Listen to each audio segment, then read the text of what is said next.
So we're back with another one.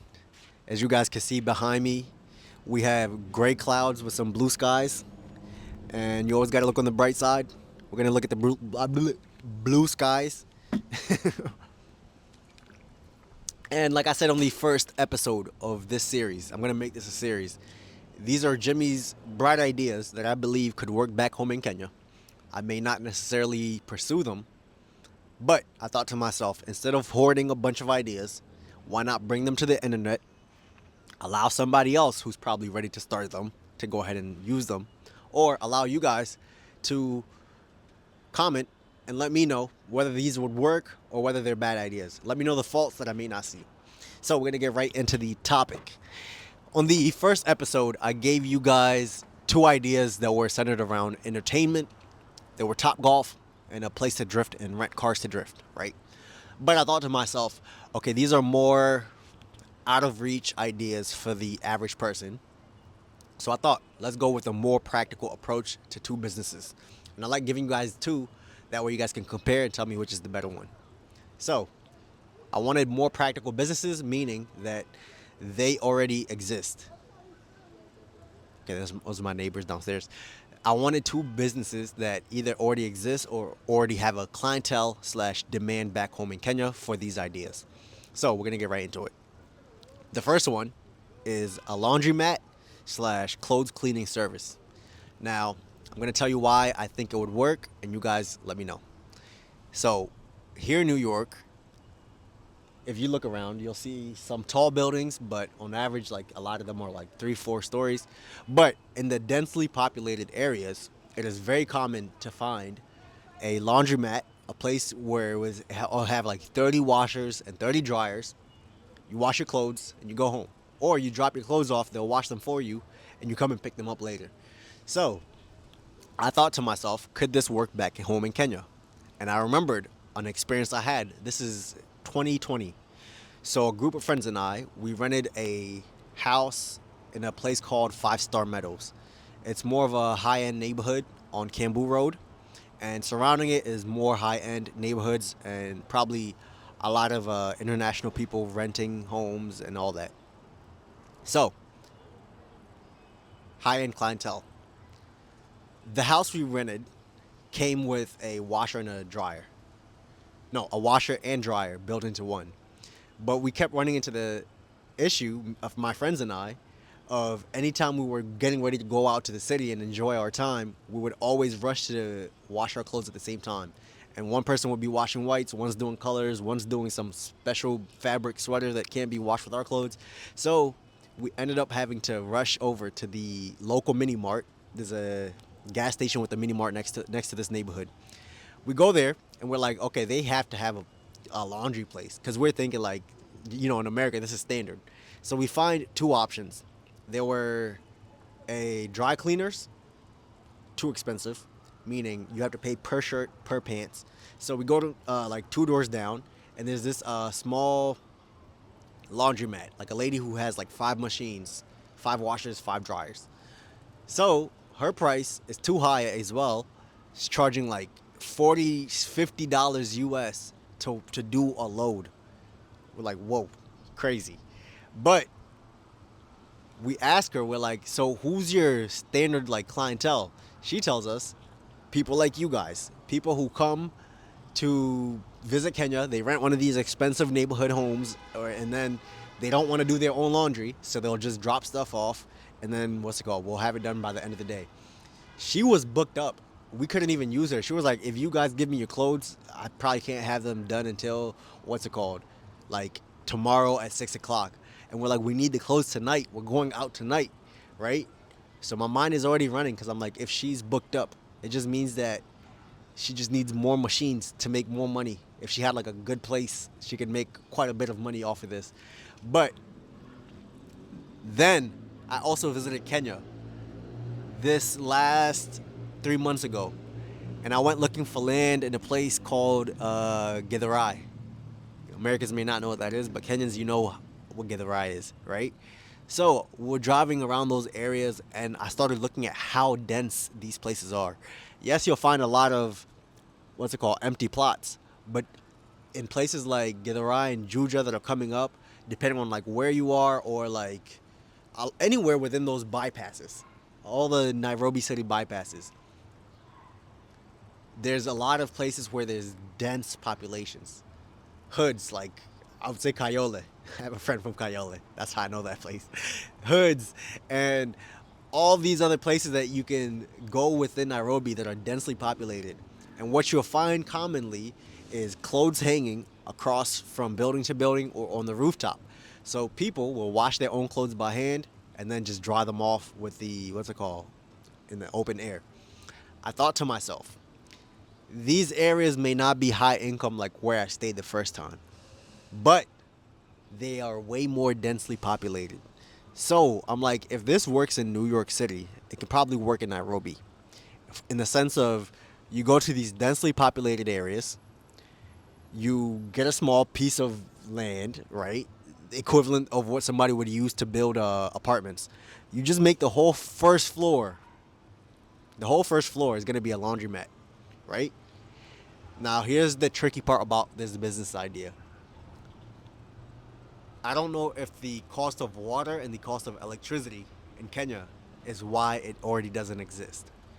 I'm thinking that in order for me to do a load here, it'll cost me like $250 to wash, and then probably like no, probably like $350, $4 to wash, and then like $3 to dry.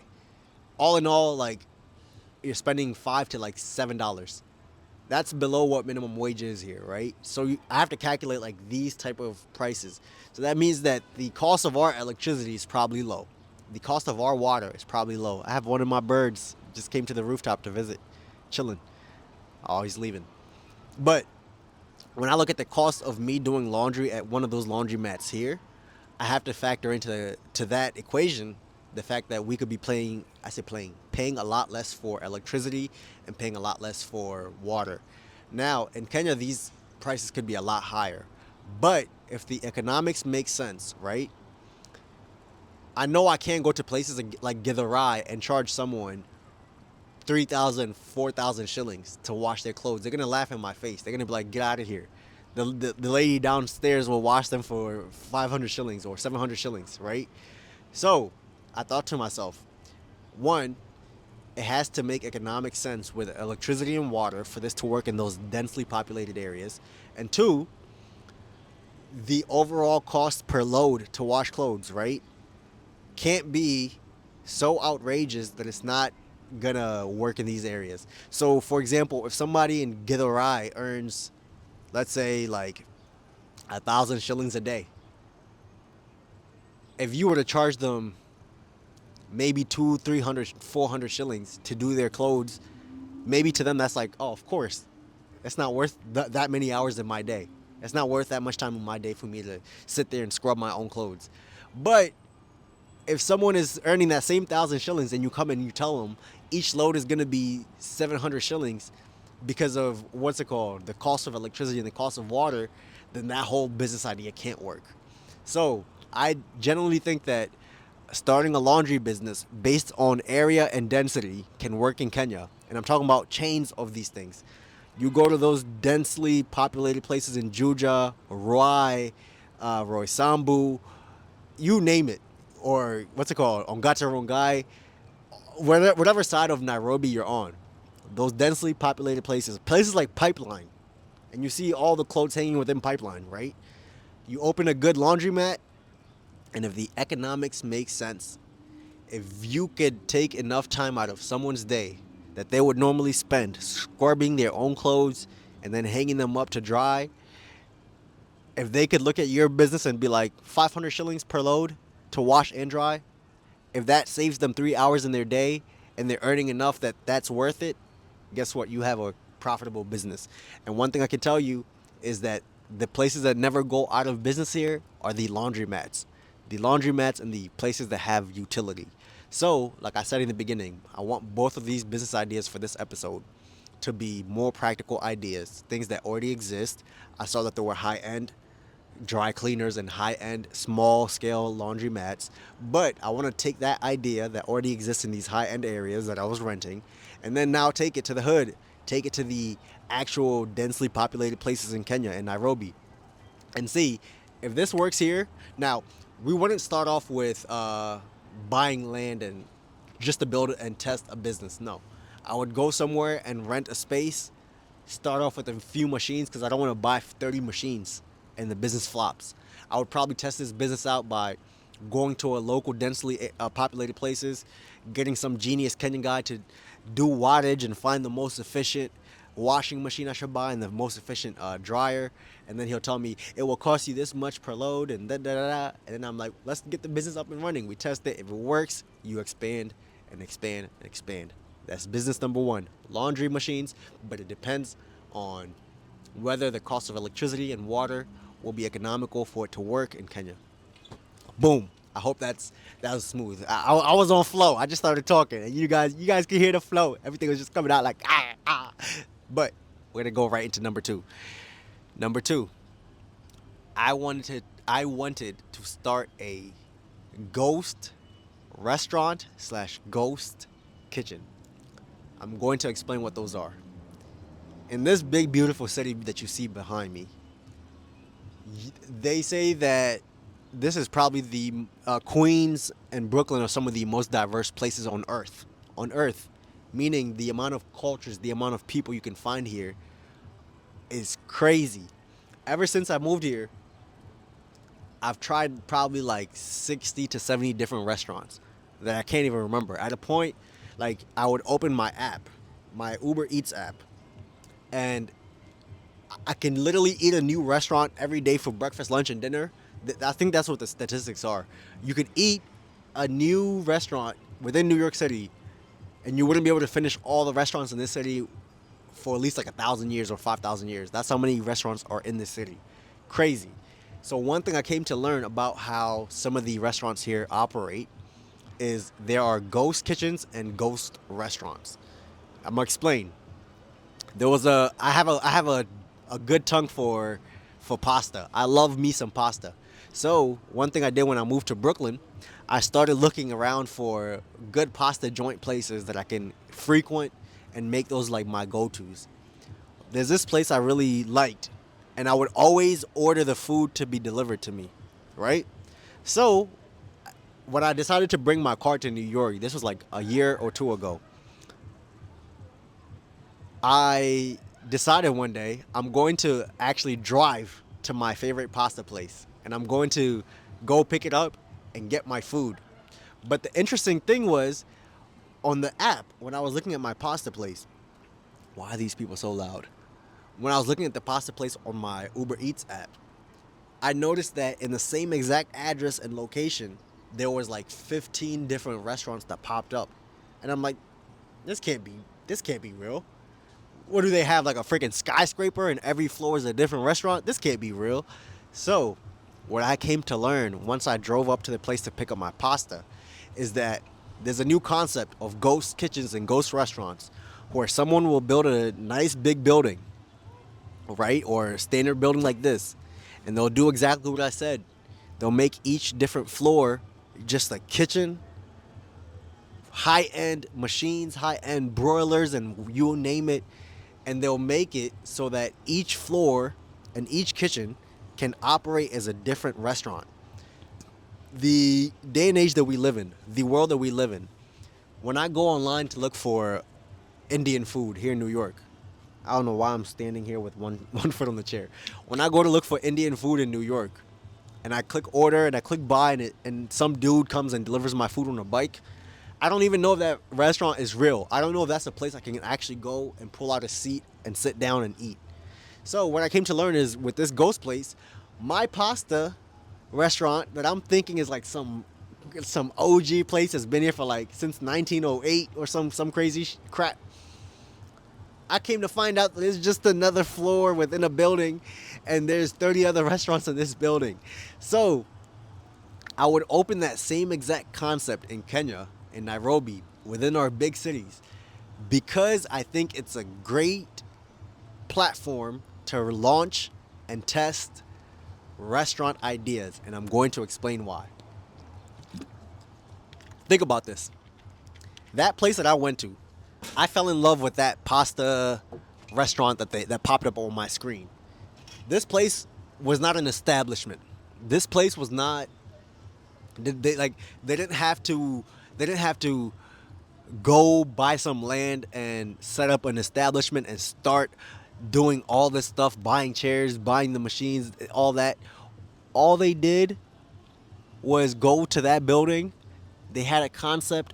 We want to start a Caribbean cuisine. This is a predominantly Caribbean area.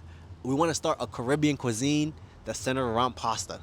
So they rented that space, and all they had to do was create enough traction online, right? For it to gain enough traction and gain enough following and gain enough popularity that someone would actually be like, oh, that food looks good. Like, take professional pictures, do enough promotional sending and all this on Instagram, to the point where I had bought from that place like 12 times before I actually drove there to pick up my food once, for me to come and find out this is not a real restaurant. So I'm like, if I take that to Kenya, this would work. This would work so good, for the fact that you have a big tourist base in places like Nairobi. You have a bunch of tourists that are coming from America, Europe, Asia, you name it. And when I was there, I was looking online and I found a few Asian cuisines and this, that, and the other. But that idea to cater to like the diverse crowd that you may have in a city like Nairobi would be unbeatable. Think about this. Every day, if one idea doesn't work, if I start Jimmy's Fried Chicken to cater to the Americans that may come to Kenya, right? Or Jimmy's Sushi to cater to the Asians, or Jimmy's what's it called, burger joint to the Americans, and Jimmy's Crickle Napper for the for the Europeans, Jimmy's Brickle Brackle, right? If I started the stereotypical restaurants to cater to the audience of the diverse people coming from outside, if it doesn't work, guess what? You erase it online and you just start cooking different food. You hire the right chefs. You hire the right people. I could own all the restaurants within that building, or I could just build that building and allow different people to test their ideas without having to build out a whole storefront, a whole this. You build your online presence, you build an online following, and you come to Jimmy's Ghost Kitchen. You rent a place. As long as you have enough money to pay rent and you can sell enough food out of that kitchen, you're Gucci. You're good. So those are Jimmy's two ideas. Number one, laundromat, and take that from the high scale thing that it is to a low end thing.